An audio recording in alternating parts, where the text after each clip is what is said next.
creation. So after we talk about everything we believe we're getting or seeing from the world, we've worked out the world is reflecting back our emotions. So we also understand that my thoughts and my feelings are riding shotgun, and they are always talking. Fear's in the back, always attached to old story. Now, I need you to understand, now that you know that you are the poison and you are the antidote, I need you to understand I am energy. I am energy. I am a master creator. So are you.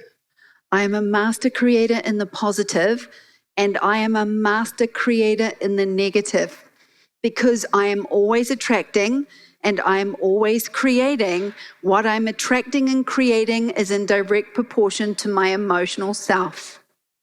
The world is responding to my emotions. So I start with awareness, acceptance, energy. Awareness and acceptance are the first big energies I'm going to bring you into. I stopped over-analyzing why I didn't have everything I wanted, and I started focusing on creating it.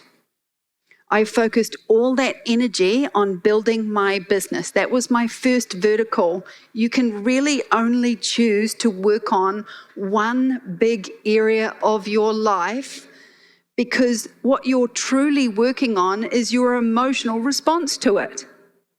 And how long it's going to take you to get through this area of your life is based on how intense the emotional memory you've set around this belief system. So the sooner you can break out of it emotionally, you can move on. This is emotional mastery. The person that's stopping you from getting what you want right now is the emotion you're stuck in. My emotions. That 3-year-old terrorist is sitting in the front seat of your car making so much noise, and you are believing them. So I focused all of my energy on just building my business, which brought me to the altar with money, because I realized I wasn't attracting it, I didn't value it, I repelled it, and I had no boundaries around it. So obviously, this alignment of wanting to build my business came into alignment. I start working in the alignment. The first thing my alignment does is show me when I'm going to get kicked out of alignment straight away. Money was the first place. So this period of time, I fell off the energy wagon, I call it, many times, and I got dragged along for a bit, and I returned to people pleasing and resentment and poor me many times. I gossiped, I binge-ate, I drank, I smoked, I shopped, and every hard slap down lesson that I learned, every drag out drama I found myself in, came down to this one big, hard, hairy thing that I had to just accept about myself. Or it was a big, hard, hairy conversation that I had to have with somebody, a confrontation, And mostly I had to have that with myself. And as you bring self-value into your energy, into your creation, into your speech, into your relationships, into your service at work, into your business, as you focus more on your value and filling up your dreams and being fulfilled and less on the self, okay? It's just more, just walking towards it. And then all of a sudden, you'll find self-doubt just keeps getting back in the car. And remember, self-doubt doesn't stay in the car. Self-doubt just comes on in, it speaks, and if you are in self-doubt, if you've got self-doubt sitting next to you, you're back in the self. You're back in thinking about yourself instead of giving value. You've gone back to, what am I getting? Now, a 20 to 35-year-old Sue told that victim story, and the story was sad, and the story was familiar. And it's a story a lot of you have. It's quite common.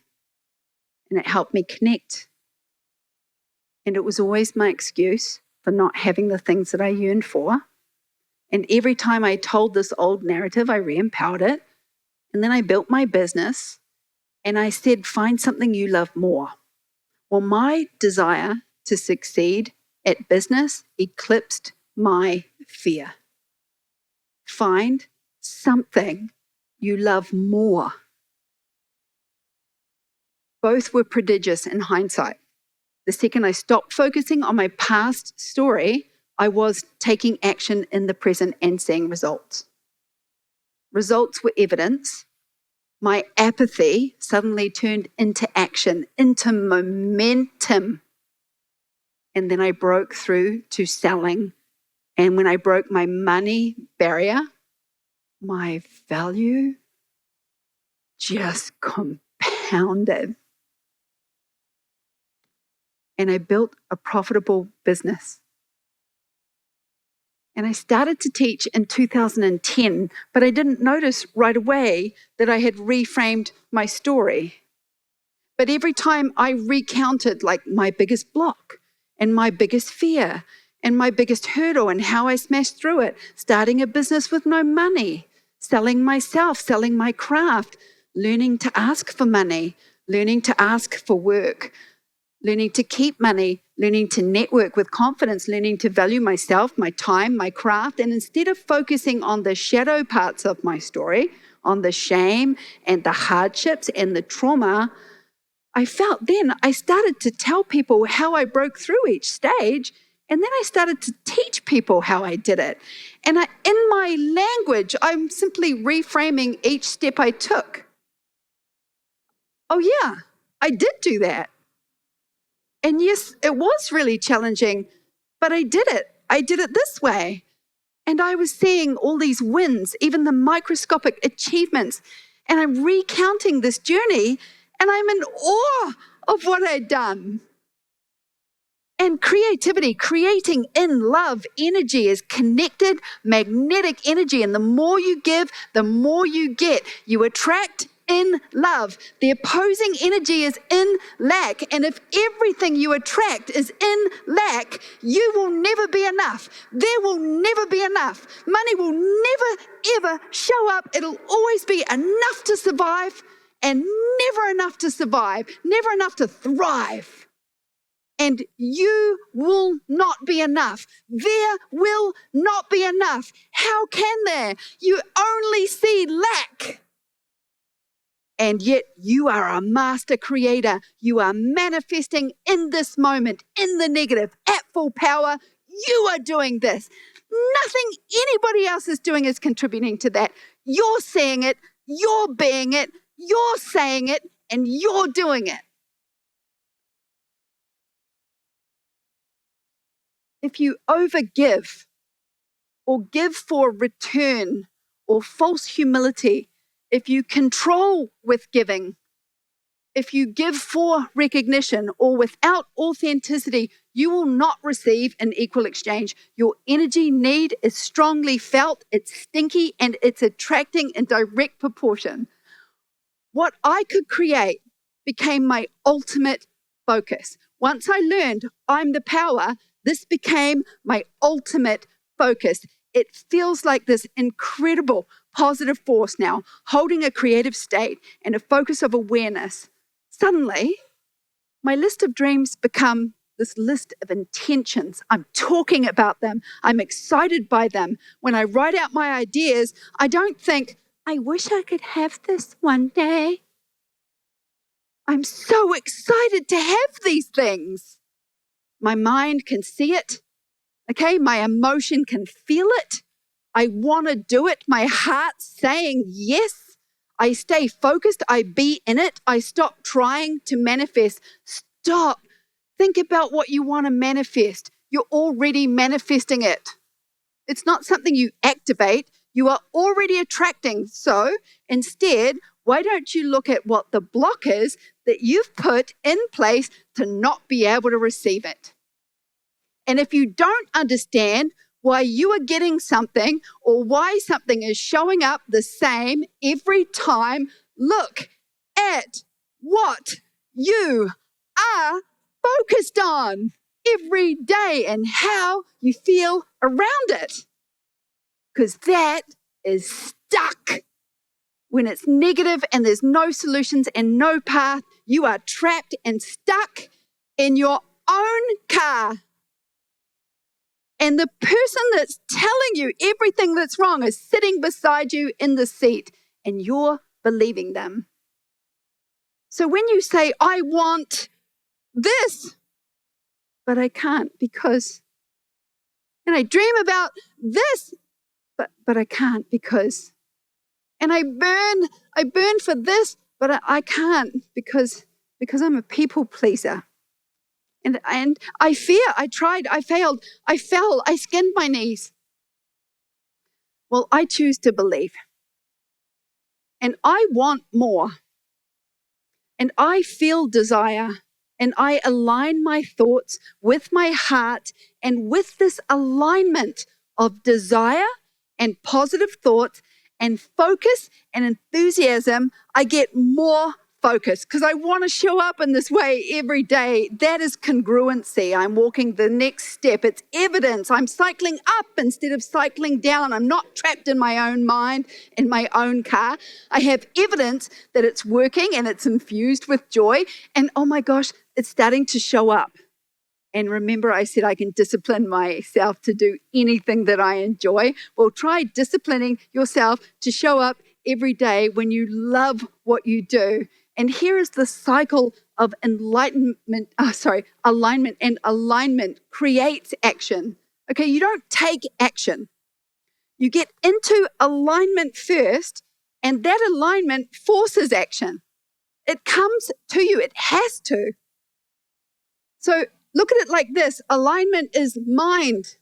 When you picture it in your mind, I want this. I want this. Thought is an electric charge. Okay, thought is power. Then whatever you're thinking, you're going to say. If you're saying it, it's power. You're just affirming it. If you believe it, and if you start doing it, you're being it. You're already there. So when you align, your mind wants this thing. But then the next thing that happens after your mind says something, my thought says, I want this. What does my emotions do?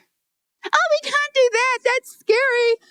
And then those two are fighting it out in the front seat, right? And you're listening to both of them.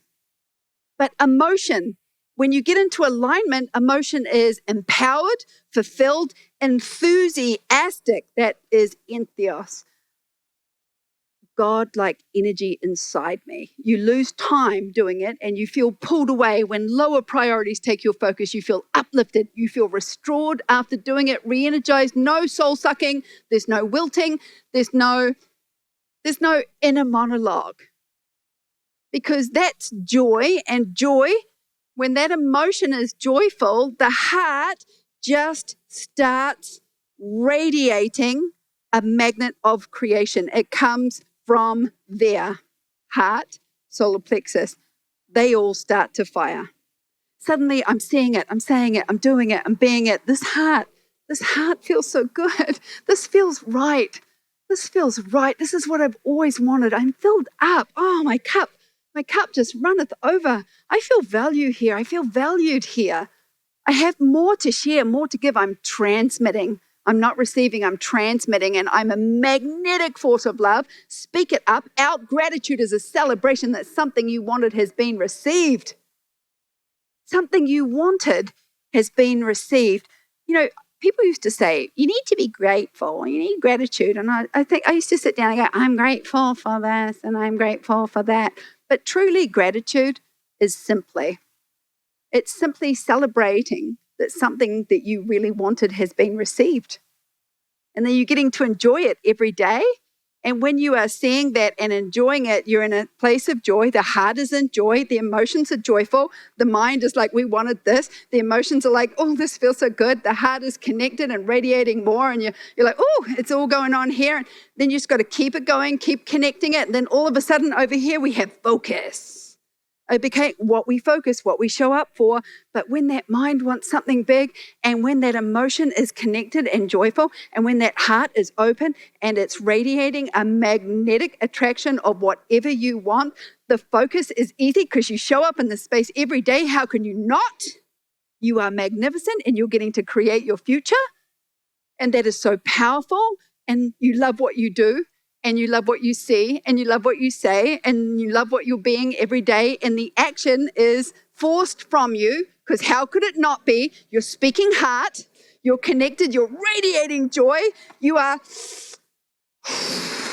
harness the power, because it can just sit in there as negative pain, and you can literally pull it up and choose to believe in you. And it's just so powerful because there's clarity and there's certainty, okay? Because, I want it. I know I want it. And when there's certainty, there's conviction. And when you have certainty and conviction, you're putting rocket fuel in my jet. I create it. And then I have congruency, because that is the next logical step. You don't have to freak out over the next step because it's the next logical step. If you have no congruency, you're trying to jump ahead. Break it down. Stay where you are. Take one step. Change your energy space.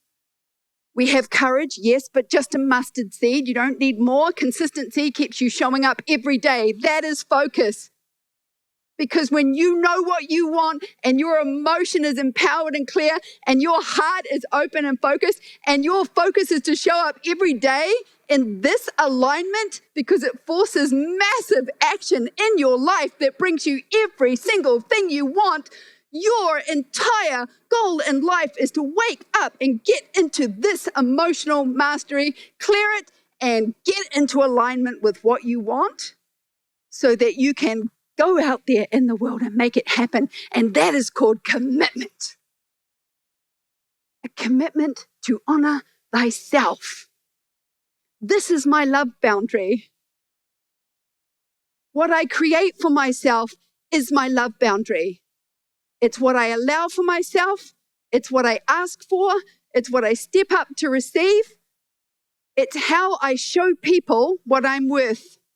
I created a life of value so that people could see my value, harness the energy, turn it into self-power, redirect it into what you want. You do this by clearing those emotions, getting clarity in your brain, clearing the emotions, opening the heart, focusing on it every day, and you show up to that because it's so damn joyful. You couldn't live another way. Mind, I create. Emotions, I feel joy, the heart, permission, connectedness, focus, action. I became a public speaker with atrocious self-value.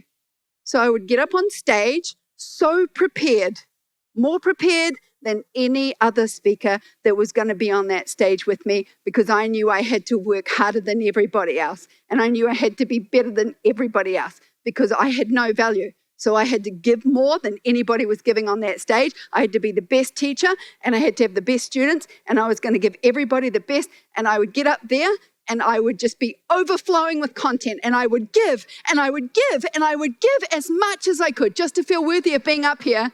And I would just give everything. I would spend it all, and I would get off the stage and I would leave the arena and I would go home, and then self-hate would be waiting for me in the hotel room.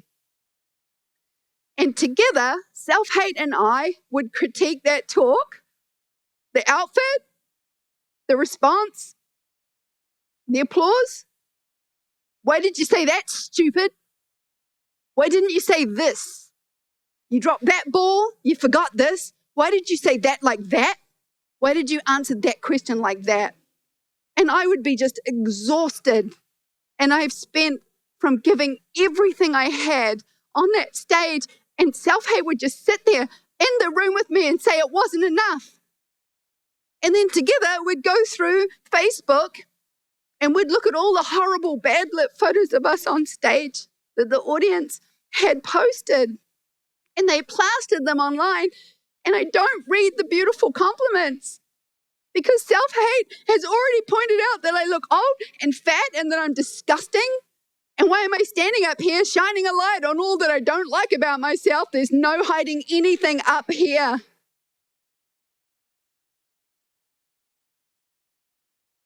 I was giving it literally everything I had. And after about 13 of these big presentations and these cruel, painful evenings, I finished this really big talk. In fact, my first ever international broadcast, 2012, I got back to my room and there was self-hate just waiting for me again. But this time I had evidence that I was doing good and I was loving what I was doing. So this time I brought home to believe. And the hotel said I could only have one room guest. So I chose to believe. And self-hate can hit the road. And I started to say this thing to myself. In fact, I heard it. I was saying, I choose to believe. I choose to believe. I choose to believe. And I just couldn't take the self-hate anymore. I was saying, I choose to believe that I did my best today. And I choose to believe I was enough for a whole lot of people. And I choose to believe that I freed someone today. And I choose to believe that my authenticity shined brighter than my fear. And I choose to believe that I showed my mastery today. And you can't take mastery away from me. And I got to share my joy with the world. And I empowered someone. And I gave them permission to be more. And I choose to believe. And I just kept going. And I did not stop until I felt self-hate leave the room. Because I choose to believe. And I choose to believe I'm more. Because you have to see yourself as more in order to ask for more. To step up to receive more. Manifesting is not wishes. It's an actual feeling of value in that mind, emotion, heart, focus place. Self-hate does not get to speak in this space. There is no self-hate in alignment. No resistance in the creator room. No inner monologue in the creator room. Because there is no resistance. When you are in creation, there is no competition. So if you can hear my thoughts and my feelings, you're in resistance. You know, my thoughts, she's always like, we're frightened and frankly a bit dramatic, but, also I believe doesn't believe my thoughts and my feelings. So if you're going to be in the car with my thoughts, my feelings and fear, and they're constantly talking and telling you everything that's wrong with you, then bring I choose to believe in the car with you. Because I believe does not believe them. And you do. And when I choose to believe says, I don't believe them, you can look at I choose to believe and say, oh man, I choose to believe. I'm going to talk more about that. I choose to believe challenges my thoughts. I choose to believe challenges my feelings. Challenges them. It says, really? Believe will not stay in the room with self-hate. And in that moment, you can choose which one stays. And I chose to believe, and I didn't look back. I want you to go to the mirror again and say, I choose to believe. And I'll choose you over and over without pause, without doubt, in a heartbeat, and I will keep choosing to believe. I don't ask how. If you do, you send it back. I don't need to convince the world what I have asked for is coming to me. I only have to convince myself I am becoming, and I choose to believe. So listen to this. The antonym to believe is pure rejection. As we start to look at all these areas of our lives, our love lives, our love relationships, our family, our friends, our work, career, choice, our physical health and our bodies, Where do I find my personal value? And where do I feel no value? So which area am I empowered or disempowered? And remember, any area you are disempowered, someone will overpower you in that area, whether it's money or love or work. Which areas of my life need more love, purpose, and direction? Hold that in your mind. Spiritual growth, peace of mind, is emotional mastery. All right? It's just emotional mastery. You're going to learn how you have set a narrative, an identity around all of the problems that you think you have, and you're just going to break them down. And you can take them right down to single categories, one at a time. This is your self-development. Choose one area at a time and fill it with love until every single area of your life is full. I honor my desires. I commit to my dreams. I'm filled with certainty and conviction. I get into alignment with my purpose, which is always me, and I have clarity and I feel value. So we talked about what self-love is, and we talked about this filter of our past, that very filter that is so filled with fear that you will stop you from trying and hold you in a suffering. It will hold you in a suffering, and it will just hold you in a pattern. We looked at our stress relief and our avoidance behaviors and those joyful little habits that make us feel so temporarily good. Now it's time to focus on what you want to create. And as I said, you already are creating it. You don't have to start manifesting. You're already manifesting. So as we go through these areas, why don't you look at what's showing up and what's showing up in which areas for you. We put too much emphasis on manifestation and action, taking action. But remember, in order to take action, force action, you just need to get into alignment. To get into alignment, we need to bring that mind, that emotion, that heart, and that focus all working together as a powerful force. The only thing that can kick you out of alignment is my emotions, the 3-year-old in your passenger seat. Define what you want, create a goal, give me the congruent steps to get there, and start walking, right? Here's the secret. One step at a time. You've got to put your ego aside, be the student for a bit, and when you declare a path forward, you're asking for something. Whatever it is, you're asking for something, whether it's more clients or more money or to master my craft or to gain more self-confidence, more love. And then the universe provides the stage. And if you don't step forward, that is not receiving what you've asked for. So once you ask for it, you have to honor yourself to step up to receive it. So true path, your true path is that inner yearning to become. Okay, it's to walk a certain path. Resistance is not accepting where you are right now. And suffering exists when you attach to a particular form and then feel like you can't change it, or you've attached to a particular form that's out of reach. And that's a fantasy, right? And that's not now. That's not happening right now. And then this is set as your habit. So creation, creative energy is boundless. We all have access to it. It is a universe of infinite possibility. Now, it's not yours. It comes through you. It's infinite. No one else in their creative flow is taking away from your creative flow. You all get it simultaneously, okay? So if you sing, you are to wake up every day and sing. Sing joyfully. If you write, you wake up every day and write, even if it's not your job yet. If you play, wake up every day and play. If you act, wake up every day and act. If you speak, wake up every day and speak. Do it. Do this thing that you're afraid of. Do this thing you want. Even if you're just putting a toe in the water every day, 30 minutes, master it. Follow joy. Walk towards it. Remember who you are.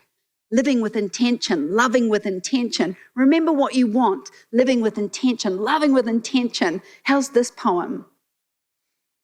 I bargained with life for a penny, and life would pay no more.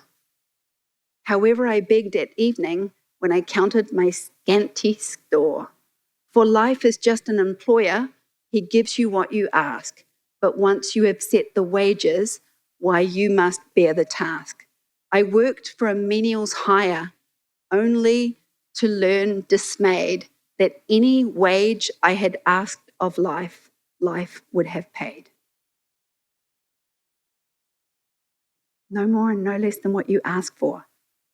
No more and no less than what you believe you're worth. No more and no less than what you stand up to claim for yourself every single day in a place of love and joy. For once you have set the wages, why you must bear the task. You are attracting right now. Are you attracting in love or are you attracting in lack? They're both very powerful and they're both working.